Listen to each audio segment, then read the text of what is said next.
An arrogant mafia boss corners a poor waitress in a late-night diner and threatens her into a fight. He throws $500 on the floor. He tells her she'll step into his underground ring on Friday, or he'll destroy everything she loves. She picks up the money bill by bill and says one word, "Fine." He thinks she's terrified. He thinks she's nobody. He has no idea that 6 years ago, she vanished from the most dangerous fighting circuit in Mexico, Undefeated, after making a promise to a dying woman that she'd never fight again. Now she has to break that promise, and the people who forced her hand have no idea what's coming. Before we begin, tell me, have you ever had to show someone a side of yourself you swore you'd buried? Drop that in the comments. Now, let's get into this. The clock above the register read 11:47 p.m., and Rosario's diner was doing what it always did at this hour, breathing slowly, like something alive and exhausted. The booths were cracked vinyl patched with electrical tape. The fluorescent light above the pie case flickered twice a minute, every minute, and Elena Vasquez had long since stopped noticing. She moved through the dining room with a dish rag and a coffee pot, refilling without being asked, clearing plates before they went cold. She didn't waste a single step. Every motion was deliberate, quiet, contained.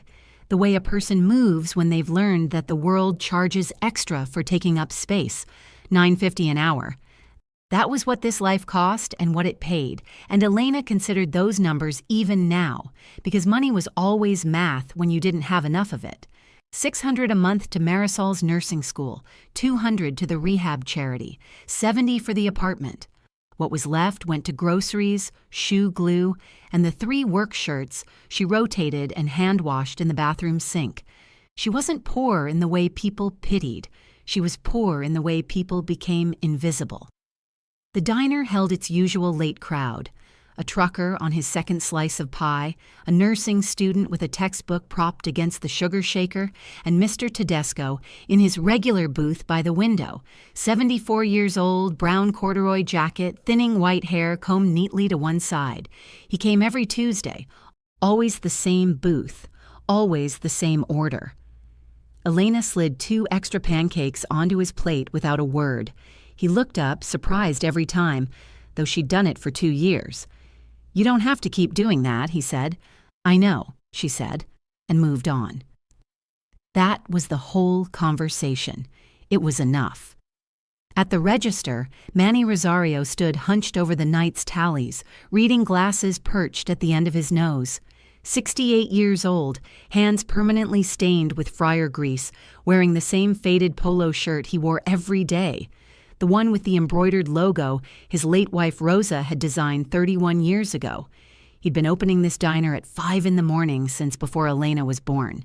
He would do it tomorrow, too, because routine was how Manny survived. Their closing ritual was simple and sacred. He counted the register. She mopped. They didn't need to talk. Some silences were full. Elena was wringing out the mop when the headlights swept across the windows. 1:15 a.m. 3 vehicles, a black Escalade and 2 sedans, pulling into the lot with the slow, deliberate ease of men who expected parking spaces to appear for them. Manny didn't look up right away. Then he did. He took off his glasses. "Not these guys," he said quietly. "Just keep your head down, mija." Elena set the mop against the wall. She picked up her order pad. The door opened and Victor Kaysen walked in like the room owed him something. There were 5 of them. Victor in front, 4 men arranged behind him like punctuation. They took the back booth without being seated, sprawling into it, loud and loose in the way that men get when alcohol and power mix badly.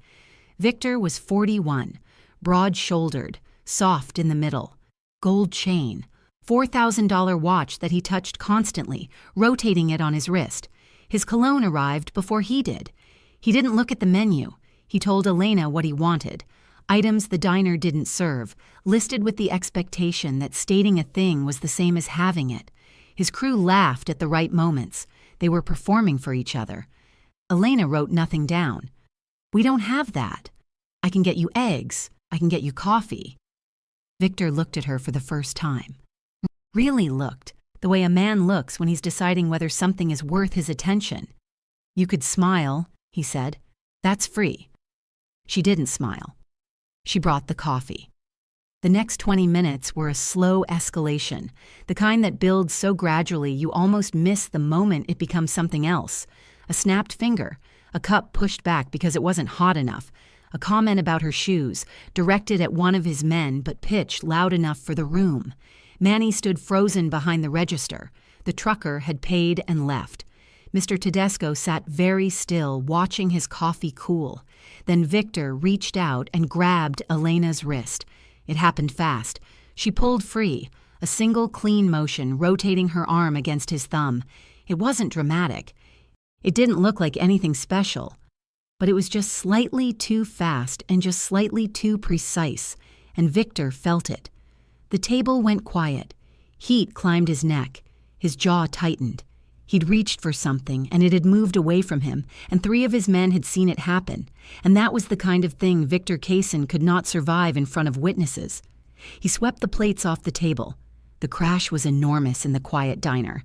Eggs and coffee and broken ceramic across the floor, and Victor on his feet now, finger pointed, voice filling the room like he was performing to the back row of a theater. "You think you can disrespect me? In front of my people?" He pulled out a roll of bills and threw 500s onto the floor, one at a time, letting them fall and scatter. "Friday night, my ring. You're going to fight one of my girls, and you're going to learn what respect looks like, or I'll have this garbage heap shut down so fast your old man won't have time to cry about it." His eyes cut to Manny. "The Petrov family owns every protection contract on this block. You understand what I'm saying?" Manny understood. His face had gone the color of old wax. Elena looked at the bills on the floor. She crouched down. She picked them up one by one, smoothing each one against her palm, and stood. "Fine," she said. Victor laughed. He led his men out into the night, still performing, and then they were gone, and the diner was silent except for the flickering pie case light and the sound of Manny trying to catch his breath. He begged her to take the money back. She refused. She knew what happened to people who said no to the Petrov family. She'd seen it in another city, a long time ago. This was the only answer that kept Manny safe until Friday. She helped him lock up. She walked home alone. Her apartment was small and spare and clean. She stood in the doorway of the closet for a long time before she opened it. On the shelf, wrapped in a cloth bundle that hadn't been touched in 6 years, were her hand wraps, faded red, stained at the knuckles, soft from years of use and then years of stillness. She picked them up. She didn't unwrap them. In Juárez, they had called her La Sombra, the shadow, an undefeated bare-knuckle fighter who moved through underground circuits without losing once, not because she was cruel, but because she was precise. Because she saw the punch before it started, because she hit with the specific efficiency of someone who had no energy to waste on anything but winning. She had disappeared 6 years ago, after Daniela. She stood in the dark with the wraps in her hands, and she said what she always said when she came too close to this part of herself. "I promised you, Mama. I promised." She set the wraps back on the shelf. She did not close the closet door. Monday morning. Elena arrived at Rosario's at 6 a.m. to find 2 of Victor's men already in a booth. They weren't doing anything. That was the point. They sat with cups of coffee they hadn't paid for, arms spread across the backs of the seats, watching her work with the flat, deliberate attention of men who wanted to be noticed. Not a word of threat. They didn't need words. Mr. Tedesco came in at his usual time, settled into his booth, ordered his usual breakfast. 20 minutes later, he left without finishing his meal and without looking at Elena. She understood. She watched the door close behind him and said nothing. Tips dropped by half that day. Regulars who usually lingered paid fast and left. The men watched all of it with the same blank satisfaction, and when their shift was over, whenever Victor decided it was over, they got up and walked out without paying and without looking back. Elena wiped down their table. She counted what was left of the day's tips. That evening, she took the 40-minute bus ride to the Sunrise Recovery Center on Broad Street. She left an envelope with $200 at the front desk, no return address, the same as every month. The woman at the desk knew her by now, knew her face anyway, but had stopped asking questions. Elena always left before anyone could thank her. The center ran rehabilitation programs for injured athletes, most of them fighters. She'd never told anyone why she gave money there. She never would. She went home.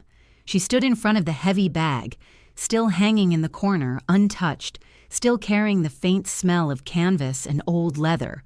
She raised her hands. She threw one combination, just one.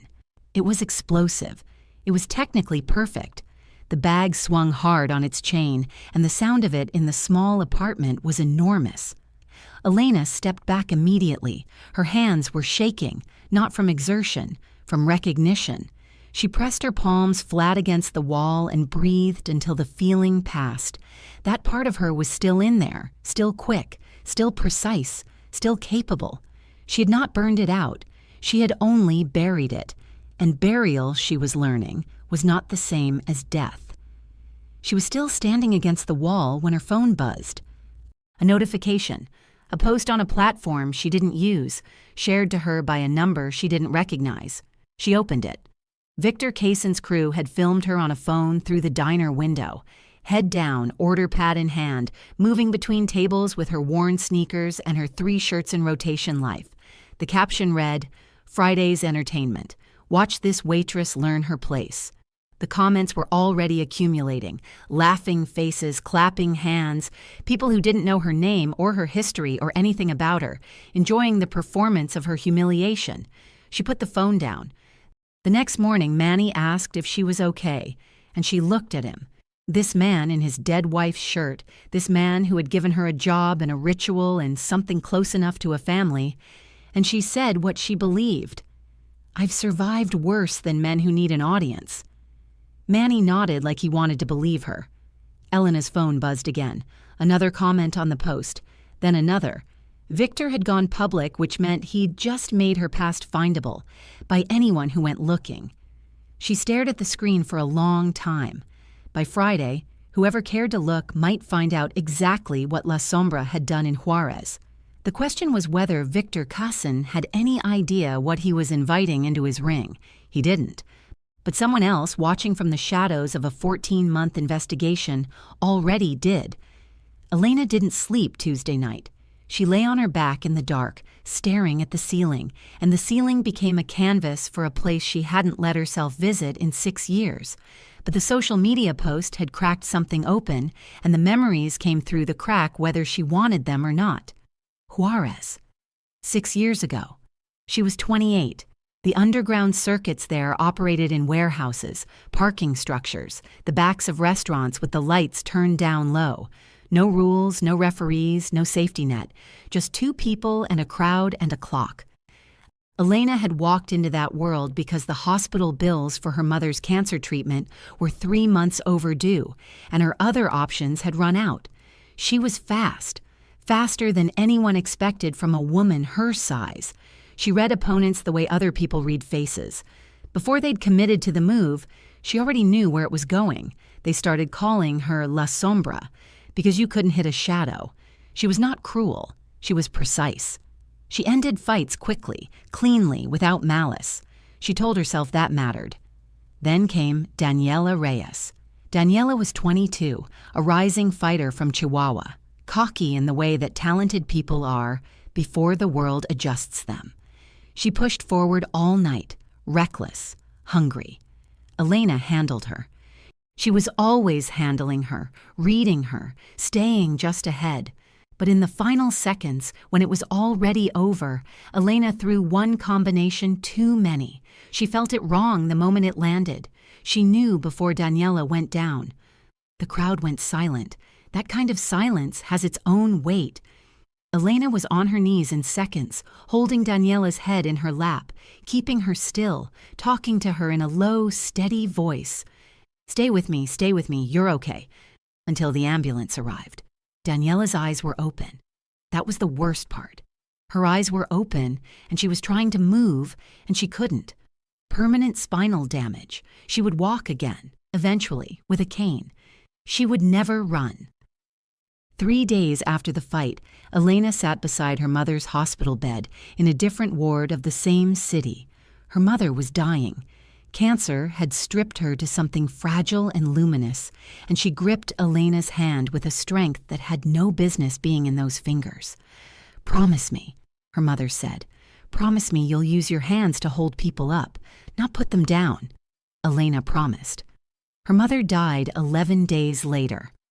Back in Philadelphia in the dark of Tuesday night, Elena picked up her phone. She opened a photo she'd bookmarked 2 years ago. Daniela in a rehabilitation center, sitting up in a wheelchair, smiling wide at the camera, a tote bag on her lap with the name of a youth counseling program on the side. She'd found it through a volunteer network that served Juárez at-risk youth. Daniela had taken the worst thing that had ever happened to her and turned it into fuel for someone else's survival. Elena had been watching from a distance for 6 years. She had never made contact. She closed the photo. She stared at the ceiling for a while longer. She would fight Victor. She had already accepted that. But she had to find a way to do it without disappearing into La Sombra, without becoming the person who had thrown that one combination too many. She didn't know yet if that was possible. She was going to find out. Wednesday morning, the notice was taped to her door. Formal letterhead, lease violations, proceedings to begin immediately. Elena read it once, folded it in half, and went downstairs to find Mr. Petrosian in the laundromat. He was a middle-aged man with nervous eyes and the habit of starting sentences he couldn't finish. When he saw her, he looked at a spot somewhere to the left of her face. "Mr. Petrosian. Elena, they came to see me. I didn't have a choice. I have the building. It's not just—" "I know," she said. "I know how they work." He finally looked at her. He expected anger. She gave him none of it, because she understood exactly what he was, a man afraid of the machine that Victor had pointed at him. She'd seen this before. This was how power operated at its most efficient, not violence, compliance. Everyone taking a small, frightened step in the same direction until the person at the center had nowhere left to stand. She left him to his unfinished sentences and went to work. At Rosario's, a city health inspector arrived at 10 a.m. Elena had worked at the diner for 2 years. She had never seen this man before. He moved through the kitchen with a clipboard, noting things that hadn't been cited in 31 years of operation. A reach-in temperature variance, a ventilation concern, a hand-washing station he measured twice. Manny stood to the side with his hands clasped, his face the careful blank of a man holding very still so he doesn't break. The inspector left a formal warning. One more inspection and Rosario's could be shut down. After the inspector left, Manny stood at the register for a long time without moving. "Manny." Elena put a hand on his arm. 31 years, he said. 31 years, and I never got a warning. She stayed until closing. She cleaned every surface twice, logged every temperature, documented everything. The kind of obsessive record that might help if another inspector came, and this one's notes were compared against reality. Then she went home and trained. Not like she'd trained Monday with that one explosive combination that frightened her. This was different. Shadow boxing in slow motion, mapping each movement, finding the exact moment where power could be pulled back. She wasn't practicing how to hurt someone. She was practicing how not to, how to neutralize, redirect, contain. Control was a skill like any other. She intended to perfect it before Friday. She was mid-combination when her laptop chimed on the table. She almost ignored it. Then she walked over, and on the screen she saw that Victor's social media post had been shared again, this time on a fight enthusiast forum. Comments from people who knew the underground circuits, people asking questions. Who is she? Where'd she come from? Something about the way she moved in that diner window looked trained. Someone was already looking. In an unmarked office across the city, someone had been looking since last night. Detective Anya Osei was 38, Ghanaian-American, 14 months embedded in the Petrov organization under a cover identity she wore like a second skin. She had not slept easily in over a year. She sat in front of two laptop screens. On the left, Victor's social media post. On the right, a still frame from old Interpol-flagged fight footage. A woman in a Juárez warehouse, dark hair pulled back, moving through a crowd of fighters like a current through water. She toggled between the screens. She enlarged the diner footage. She looked at the hands. "What are you doing in Philadelphia?" She pulled the files. La Sombra. Undefeated. Disappeared 6 years ago. Last known location, Juárez, Mexico. No arrests, no paper trail, just gone. And now she was serving coffee in South Philadelphia, at the center of Victor Kaysen's little performance. And Victor had no idea what he'd invited into his ring. But Anya did. She picked up her phone and started making calls. Victor's fight ring had always been the missing piece of the Rico case. Elena Vasquez had just become the reason she could finally close it. Marisol didn't knock. She had a key for emergencies, and she decided this counted. She was standing in Elena's kitchen at 8 Thursday morning, still in her nursing scrubs from a night shift, a tote bag full of enamel pins swinging from her shoulder. Her dark hair was loose. Her eyes were red. She'd seen the post through a classmate who'd shared it as a joke. Look at this woman about to get destroyed. And she'd driven straight here without changing clothes. "Tell me it's not real," Marisol said. "Tell me you're not actually going to fight for him." Elena poured 2 cups of coffee and set one in front of her sister. Manny could lose the diner. "I don't care about the diner, Elena," Marisol's voice cracked. "I care about you. I care about what happens to you when you get back in a ring." "Marisol, I've seen it. I was there, remember? I saw what happened after Juárez. I saw you for 3 months after Daniela." She pressed her hands flat on the table. "It wasn't just grief. It was like something went dark in you. Like the person I grew up with checked out and someone colder moved in." Elena was quiet for a moment. "That person isn't coming back. You don't know that." "I do." Marisol made a sound that wasn't quite a laugh. "You sound so sure. You always sound so sure. But you've been hitting that bag again. Don't tell me you haven't. I can hear it in your voice." She looked at her sister for a long time. "You're using Manny as an excuse. You know that. Some part of you wants to go back in." The words landed. Elena let them sit because Marisol wasn't entirely wrong and they both knew it. That was what made the conversation so hard. The bag, the combination, the way her hands had felt after, alive in a way nothing else made her feel. The fear wasn't that she'd lose control. The fear was that she wouldn't want to stop. "I donate $200 a month," Elena said finally, "to a rehabilitation center for injured fighters. I've done it for 6 years. I can barely afford it. I have never missed a month." She looked at her sister. "I tracked Daniela's recovery. I have a photo saved on my phone of her in rehab from 2 years ago. I've never contacted her, not once, because I don't think I've earned the right." Marisol stared at her. "I know what I did," Elena said. "I live with it every single day. That's why I have to do this right, not like before, not La Sombra, just contained, enough to protect Manny. Then it's over."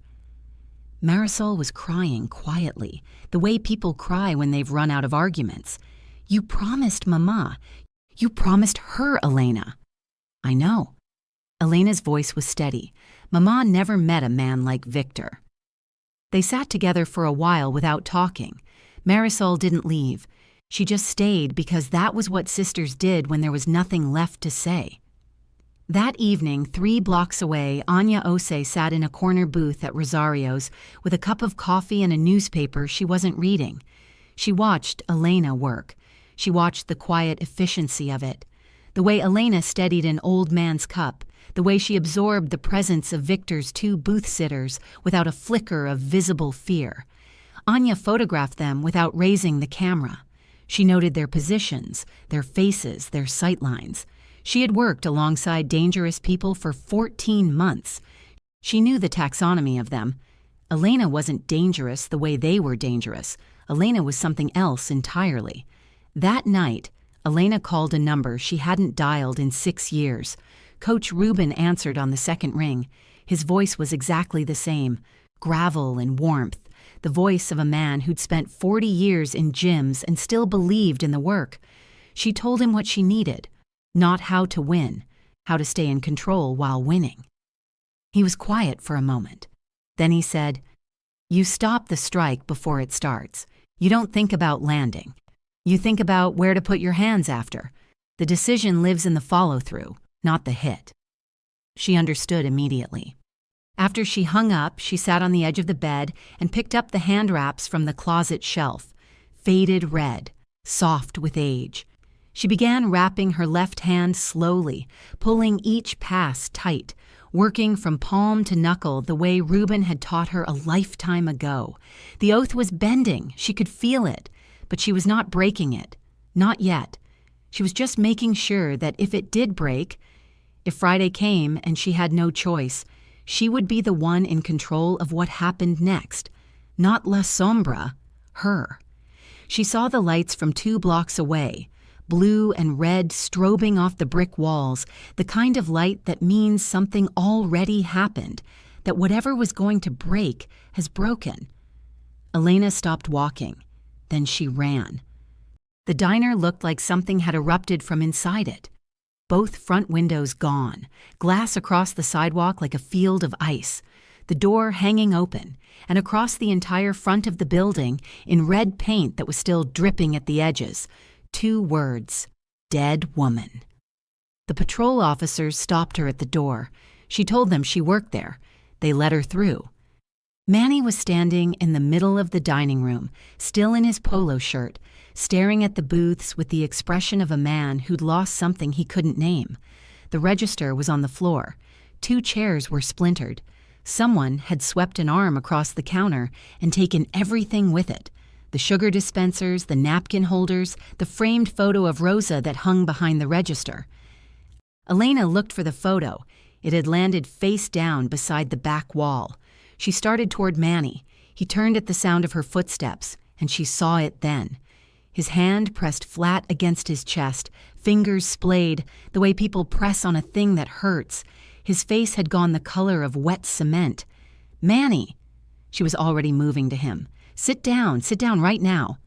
"I'm fine," he said. "I just need—" He wasn't fine. She called 911 before he finished the sentence. In the ambulance, he held her hand with a grip that surprised her. His pulse was bad and the paramedics were moving fast, and Manny looked up at her from the gurney and said, "Don't fight him, Mia. The diner isn't worth your soul." She said nothing. She kept holding his hand. At the hospital, a doctor found her in the waiting room 2 hours later. Stress-induced cardiac episode. Not a full heart attack, but close. A warning the body issues once, sometimes twice before it stops warning. He needed rest. The diner was shuttered indefinitely. Elena sat in the plastic chair until the waiting room emptied out. Then she went back. She let herself in through the broken door and stood in the wreckage in the dark. The glass crunched under her sneakers. The smell of spray paint hung in the cold air. She found the framed photo on the floor. Rosa's face behind cracked glass, but the photo itself unbroken. She carried it to the counter and set it upright. Rosa looked out at the destroyed room from the same spot she always had, holding her ground. Elena sat down on the floor with her back against the counter and looked at everything Victor Cousin had decided to take from a 68-year-old man who had never asked for anything from anyone. "I'm sorry, Mama," she said to the dark. "I have to." She stood. She walked home. She crossed to the corner of the apartment where the heavy bag hung from its chain, and she took it down. She didn't need it anymore. It had taught her what it could. And she sat on the edge of the bed and wrapped her hands. Slowly at first, then tight and deliberate, each pass of cloth binding something into place. La Sombra didn't announce herself. She simply arrived. Elena slept 2 hours. When she woke, her hands were still wrapped. She unwound them, washed her face, and looked at herself in the mirror for a long moment. She looked the same as always. That was the part no one would understand. She looked exactly like a woman who worked a graveyard shift at a diner on $9.50 an hour. There was nothing in her face that gave away what was coming. She took the bus to the hospital at 8 a.m. Manny looked smaller in the bed. That was the cruelest thing about hospitals. They made people smaller. He had an oxygen tube, an IV line, monitors tracking a heart that had finally said enough. But his eyes were clear when she walked in, and he watched her the way he always watched her, like he was looking for something he couldn't quite find. She sat beside him. She told him she was going to handle things and not to worry. He knew what she meant. He didn't say don't. He just looked at her for a long time, and she looked back, and between them passed everything that had accumulated over 2 years of closing rituals and extra pancakes and not needing to talk. All of it said in a single look, wordless and complete. She squeezed his hand once. She left. The neighborhood felt different in the daylight. Shops that were usually open sat dark behind their security gates, not because of the hour, but because of what had happened to Rosario's. Fear moves through a block the way weather does. People had seen the windows, seen the spray paint, drawn the only conclusion available to them. Keeping your head down was the only safe choice. Elena walked past Mr. Tedesco on the corner of Broad and Morris. He was in his brown corduroy jacket, hands in his pockets, standing very still the way old men stand when they're angry and can't do anything about it. He saw her coming. He didn't say a word. He just reached out and gripped her arm once, firmly. The grip of a man who'd spent 40 years delivering mail in every weather and believed in doing your part. She nodded. She kept walking. In a building 3 miles north, Anya Osi sat across from her FBI handler and walked him through the night's operation. The warehouse in Kensington was wired. Cameras behind ventilation grills, microphones embedded in the lighting rigs, agents in street clothes distributed through the crowd. 14 months of work had built toward this single night. Victor Kaysen, 3 Petrov lieutenants, and $180,000 in illegal bets, all on record, all admissible. Anya confirmed Elena's identity and told her handler plainly. Elena Vasquez was a victim, not a participant. She'd been coerced through threats to her employer, her housing, and her physical safety. The handler agreed, conditionally, as long as Elena didn't complicate things. Anya said nothing to that. She had watched Elena Vasquez work a diner for 3 days through a surveillance lens. The woman didn't complicate things. The woman was the only person in this story who hadn't complicated anything. Back in her apartment, Elena packed nothing. There was nothing to bring. She wrote a letter to Marisol. Not goodbye, not a warning, just the facts. Her bank account, the routing number, the instructions for keeping the rehab charity donation going at $200 a month. She slid the envelope under Marisol's door on her way out. She paused in front of the mirror in the hallway. "One fight," she said quietly. "Controlled. Then it's over." She walked out into the Philadelphia night. The streets were quiet in the way streets get quiet when something is about to happen and the city can feel it even if people can't name it. She didn't look back at her building, didn't look back at the lit windows or the dark ones. She kept her eyes forward and her hands loose at her sides, and she walked. Victor Kaysen had no idea what he'd sent for. She heard it before she saw it. Bass frequencies thumping through concrete walls, the particular murmur of 200 people filling an enclosed space, the energy of money changing hands in the dark. The warehouse squatted in the Kensington Industrial District like it had been forgotten by the city, which was exactly the point. The loading bays were lit from inside, orange and harsh. Men stood at the door checking names against a list, patting down everyone who entered. Elena gave Victor's man's name the way she'd been told, and they let her through without a word. Inside, it was a different world entirely. The ring sat at the center. Canvas over plywood, ropes strung between 4 posts, a ceiling of bare bulbs swinging slightly in the heat of the crowd. Around it, 200 people pressed close. Fight followers, gamblers, Petrov associates, men who wore their wealth on their wrists and spoke at volumes designed to carry. In the VIP area to the left, 3 men sat in leather chairs that had no business being in a warehouse. Lieutenants, Elena knew from their posture, from the way everyone else angled toward them. In a corner on the far side, Anya Ose stood against the wall in a gray jacket, one hand around a plastic cup she wasn't drinking from. She touched her ear twice. In earpieces across the building, agents acknowledged. All targets confirmed present, cameras recording. She was waiting. She needed Victor on camera taking bets, directing the operation, running his kingdom. She'd give him all the rope he needed. Victor was working the room. He moved through the crowd with the loose-armed ease of a man who owned everything he could see, clapping backs, laughing too loud, rotating that watch on his wrist. He had a microphone in his hand before the first fight even ended. This was what he lived for. The room. The eyes on him. Elena was taken to a holding area behind a curtained partition. She sat on a folding chair and breathed. She could hear Katya Morozova warming up on the other side of the partition, the sharp percussion of taped hands against a focus pad, combinations she'd done 10,000 times, precise and strong. Elena listened to the rhythm. She filed it away. Then Victor pulled back the curtain and looked at her. In his hand was a white apron. He held it out with a smile that had no warmth behind it whatsoever. All teeth, all performance. "Put it on," he said, "for the entrance." She put it on. It didn't matter. Cloth was cloth. He walked her out into the light, and the crowd roared. Not for her, but at her. He grabbed the microphone and lifted it high and gave them exactly what they'd come for, his voice rolling through the warehouse with the practiced ease of a man who'd mistaken noise for power his entire life. "She forgot to smile when she served me," he said, and the crowd laughed. "So tonight, let's teach this waitress what happens when you disrespect a boss."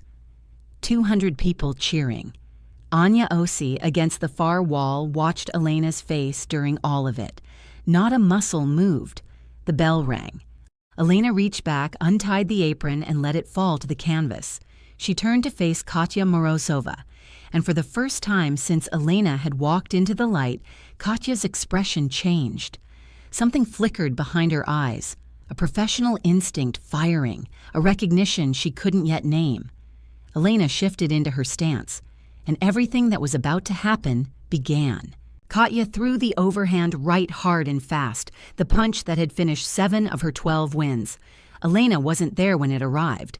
She slipped left, inside the arc, and her counter came in 3 pieces, a check to redirect, a body shot that made Katya's left arm drop, and a short right hand to the jaw that snapped her head back. The front row flinched. They couldn't help it. The combination was that clean. 30 seconds ago, the crowd had been laughing. Now the laughter was gone. Elena didn't press. She didn't chase.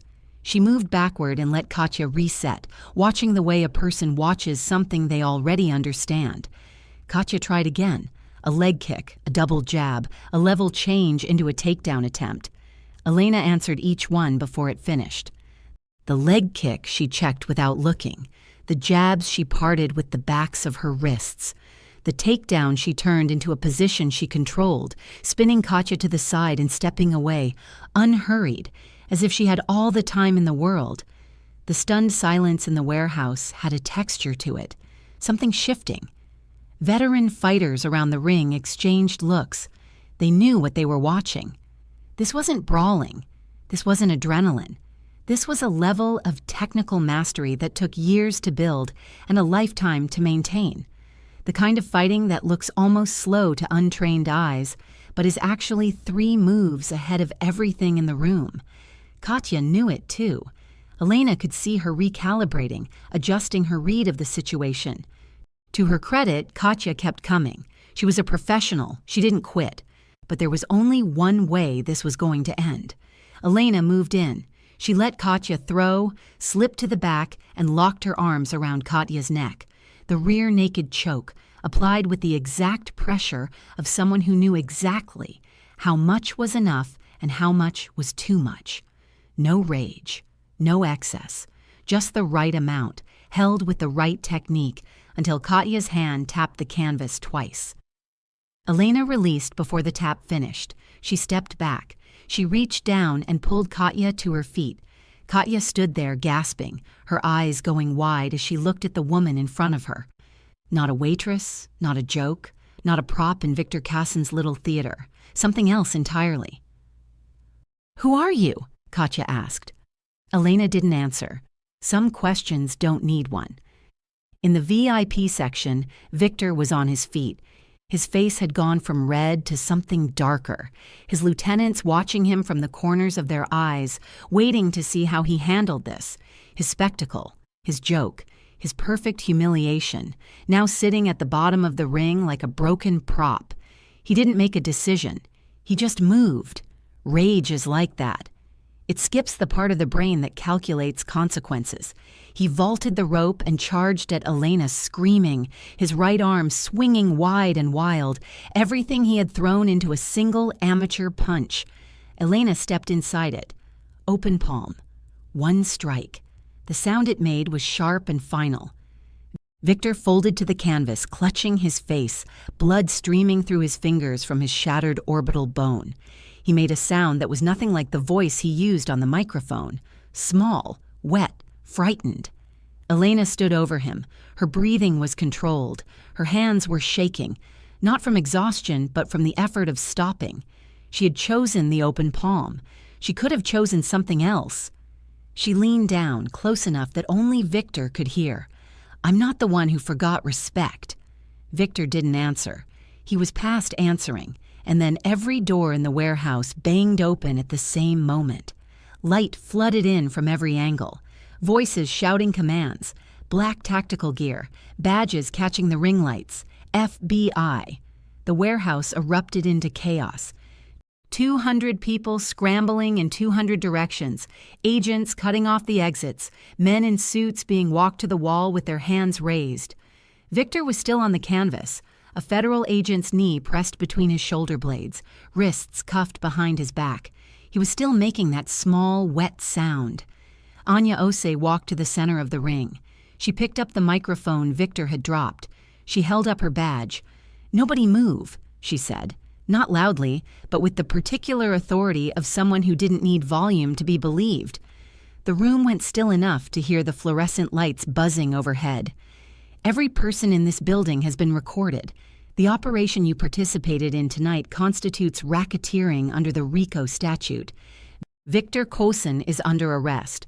Mikhail Drozd, Anton Pelek, and Sergei Van are under arrest." She paused. "Let that land. Illegal betting receipts, threats on record, and 14 months of surveillance are already in federal custody. Anyone who cooperates tonight will have that noted." The same crowd that had cheered and laughed when Victor paraded Elena into the ring now watched him dragged across the canvas in handcuffs, blood on his face, unable to meet a single set of eyes. Power looks different when it's on the floor. Anya stepped down from the ring and walked to Elena, who was standing at the ropes with her wrapped hands at her sides, watching everything with the careful stillness she always carried. Anya stopped in front of her. She spoke quietly. "I know who you are," she said. "La Sombra, Juárez, Daniela Reyes." She let that register. "I also know about the $200 a month, the way you covered for Manny every time his books came up short, the letter you slid under your sister's door last night." She paused. "I've been watching this block for a long time, Elena." Elena looked at her, said nothing. "Cooperate as a witness," Anya said, "and you walk out of here protected, not prosecuted. The FBI will make sure of it." Then she added, and something shifted in her voice. Still controlled, still measured, but something underneath it now. "There's one more thing. A regular at the diner. Older man, brown jacket. 3 days ago, he walked into the precinct on his own and filed a formal harassment report against Victor Cassin. His statement is already in our file." "Mr. Tedesco." Elena felt it move through her like something breaking open. Not fear, not pain. Something she hadn't let herself feel in a very long time. She was seen, not just tonight, not just the fight, the pancakes, the donations, The closed register and the mopped floor and the way she set a coffee cup down gentle, so it didn't wake anybody up. All of it. Witnessed. Documented in a federal file by an old man in a worn corduroy jacket who had decided that doing your part was the only thing worth doing. She sat down on the edge of the ring, and for the first time in the entire story, Elena Vasquez cried. Not quietly, not with control. She sat on the canvas and put her wrapped hands over her face and shook with it, all the years of it, all the weight of a life organized around the belief that she didn't deserve to be seen. Anya sat down beside her. She waited. When Elena was ready, Anya spoke again, quietly, deliberately. I've watched a lot of dangerous people for 14 months. You're the only one who scared me, because you had every reason to become one of them, and you didn't. Elena nodded, wiped her face with the back of her hand, looked up. Manny, she said, is Manny going to be okay? Anya almost smiled. The diner is already part of the restitution case. 3 weeks later, Victor Kaysen sat at a federal defense table in a Philadelphia courtroom with his orbital bone still wired shut and his eyes fixed on a point 6 inches below the surface of the table.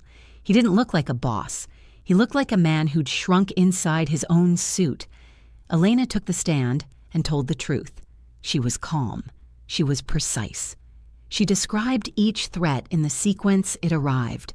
The wrist, the plates, the $500 on the floor, the men in the booth, the health inspector, the eviction notice, the social media post, and then Rosario's diner with its windows smashed and dead woman spelled out in red paint, while a 68-year-old man clutched his chest on the floor. She described all of it without flinching, without raising her voice, without once looking at Victor. The jury watched warehouse footage. They watched diner surveillance. They watched Victor Kaysen on a microphone, performing for a crowd, holding a waitress apron up like a trophy. Victor's attorney tried. He suggested Elena's past made her an unreliable witness. He used the word violent. He used the phrase underground criminal circuits. Elena looked at the attorney with the patience of someone who had survived worse than a man in a good suit. I stopped fighting 6 years ago, she said. I've been a waitress since. If you have questions about the threats made against my employer, I'm happy to answer them. The jury was out for 4 hours, guilty. 22 years for racketeering, extortion, and assault. 3 Petrov lieutenants received 10 to 15 years each. Victor's assets were seized. All of them, including the building on the block where Rosario's diner had stood for 31 years. Victor was escorted to a holding cell to wait for transfer. His attorney arranged a courtesy call, the Petrov family's consigliere, checking in, maintaining the pretense of loyalty until the pretense ran out. Victor bargained. Victor pleaded. Victor invoked 20 years of service and every favor he'd ever done, and the names of men he'd protected and things he knew that were worth something. There was a long silence on the line. Then, click. Victor stared at the wall of the holding cell. No crew, no cologne, no watch. Just concrete and fluorescent light and the specific silence of a man who had finally encountered the consequences of everything he'd ever done. He was smaller than he'd ever looked. That same afternoon, Elena walked through the door of Manny's hospital room with a folder of documents in her hand. She set them on the tray table in front of him and waited. Manny read slowly. His hands shook when he reached the restitution order. He read the same line twice, then a third time. 31 years I paid rent to people who didn't care if I lived or died, he said. His voice broke on the last word. Now it's mine? Yours, Elena said, completely. Manny wept. It wasn't a quiet cry. It was the kind that comes from deep in a person's chest, from a place they've been guarding for decades, the sound of a lifetime of swallowed fear finally having somewhere to go. Elena took his hand, held it steady. The same hands that had once held Daniela's head on a warehouse floor, the same hands that had held her mother's in a hospital room in Juárez, but this time, The room held nothing broken, only a man being put back together, piece by piece, beginning with the thing he'd spent 31 years working for without ever daring to ask: home. What came next for Elena would be built on the same foundation. Those same hands, finally learning what they were actually for. 2 months after the trial, a check arrived in the mail. $75,000, victim witness protection settlement issued by the federal court. Elena's name on the line. She held it for a moment. Then she sat down at the small table in her apartment and wrote out a new check. Same amount, different name, and signed it over to an account she'd spent the previous week setting up with the help of a Philadelphia community development organization that Anya had quietly connected her with. The Daniela Reyes Foundation, a nonprofit. Small office space on Girard Avenue donated. 1 desk, 2 chairs, a filing cabinet, and a mission statement Elena had written and rewritten until the words were simple enough to be true. Medical rehabilitation, vocational training, and second chances for fighters injured in underground circuits. People who'd been used up and discarded by the same world Elena had once belonged to. She had been building toward this for 6 years without knowing it. Every $200 donation, every month of penance. She just hadn't known yet what shape the building would take. Now she did, and there was one thing left to do. She bought a plane ticket to Juárez, the first time she'd been back in 6 years. The flight was 3 hours and she didn't sleep for a single minute of it. Daniela Reyes lived in a small apartment near the youth counseling center where she worked. She answered the door with a cane in her right hand and her dark hair in a long braid, and she looked at Elena for a long moment without speaking. Elena spoke first. She said what she had practiced and then abandoned and then practiced again. The simple, undecorated truth. What she'd done, what she'd carried, what she wanted to build. She didn't ask for forgiveness. She knew better than to ask for something like that on someone else's timeline. Daniela listened. She looked out the window for a while. Then she looked back. "I've thought about you," Daniela said, "more than I wanted to." She was quiet again. Then, "I don't forgive you yet, but I'd like to build something with you. That's where forgiveness starts." Elena's throat tightened. She nodded. Daniela became the foundation's first board member. She would run the Juárez satellite office. She would bring everything she'd built as a counselor, every young person she'd steadied, every wreckage she'd helped sort through, and pour it into something larger than both of them. 2 weeks later, Elena sat in the front row of Marisol's nursing school graduation ceremony. She watched her sister walk across the stage, loose dark hair, bright colors, a tote bag full of enamel pins sitting under her seat, and she clapped until her hands hurt. Afterward, standing in the parking lot with their arms around each other, Marisol told her she'd applied to work in rehabilitation medicine with injured patients, people rebuilding movement, function, self. The wound was becoming medicine for both of them. That evening, Elena's phone showed a message from an unknown number, but she recognized the precision of it immediately. No greeting, just a news clipping. The Petrov organization's collapse. 3 additional arrests following the RICO case. The federal indictment spreading through the family like a chain reaction. Below it, 3 words. "You helped end this. Anya Ose. 14 months undercover, 1 honest moment at the end." Elena saved the message. Then she opened the photo of Daniela, the one she'd saved years ago in the rehabilitation center, smiling despite the cane, and she looked at it for a long time. Then she set the phone down and went to work on the filing cabinet. There was a lot to build. She was ready to start. 1 year later, 11:47 p.m. Rosario's Diner. The fluorescent lights still flickered twice a minute above the pie case. The booth still had cracked vinyl. The smell was still coffee and fryer grease and something warm underneath it that had no name but felt like being known. But the windows were new. The floor was new.